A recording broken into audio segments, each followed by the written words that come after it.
So fanning out, Dwight, and I'm sure you still watch the league at this point. As you look around, obviously we've had a lot of close games this season. There's also been a lot of low-scoring games. There's a lot of offenses we're accustomed to seeing play well and be high-powered that are very much not, that are struggling. In your mind, when you're just watching it as one of the best players of your generation, do you see bad offense or good defense in the league right now?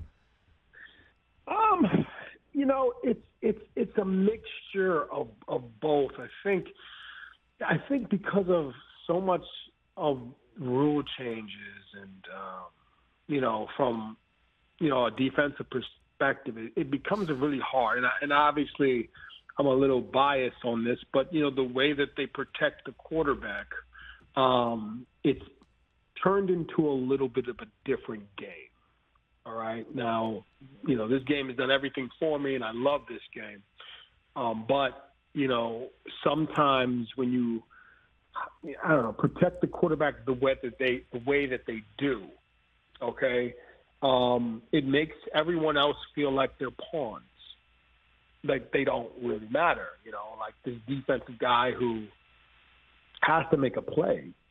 He's making a play not only for himself but his team and his family.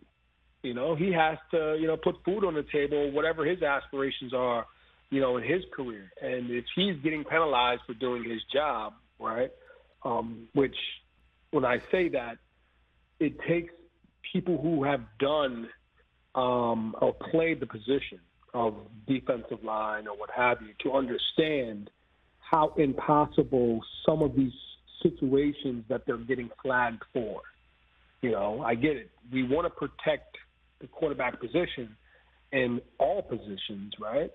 But there's a level of realistic expectations, that have to be looked at this, and intent has to be looked into this, and replays need to be looked in, to be implemented potentially, because a lot of these roughing the passer situations are costing, teams games.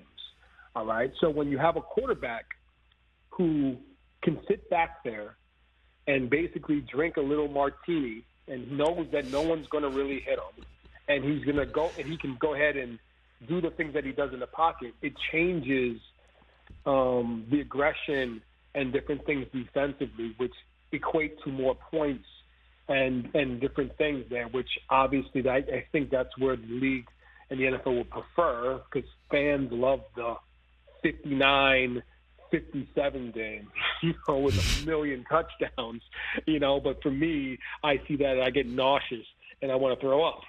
It's like, where's the defense?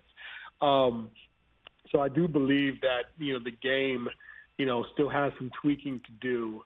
And I think a lot of it has to do with the fact that some of these rule changes have changed certain things to where those points are being scored a lot easier from an offensive perspective. And defense is just a little bit harder to do now because you just don't know what you can do. So last question for you along those lines, Dwight. I looked it up. The last game you played was New Year's Eve 2017. So it's been close to 5 years since you last suited up in the NFL. Let's say, since strange things are happening, let's say Jim Irsay calls you up this week and says, Dwight, I know you would have hung up on me if I offered you the head coaching job, but boy, this pass rush is really struggling here. He brings you back for 8 games right now. You're suiting up. Let's say, not have to be 70 snaps a game, but just, situationally, you're playing third downs or something. 8 games the rest of the season, Dwight. How many sacks do you have for the Colts? How many sacks do I have? Well, based on these rules, not many.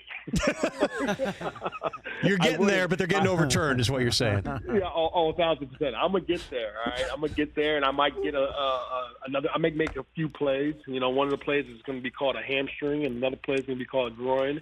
But within those plays, I'm gonna get some sacks. They may take them away. All right, but I'm not laying down a quarterback gently. I just don't know how to do that. Catch the Rich Eisen Show every single day on the Roku channel, 12 to 3 Eastern, for free.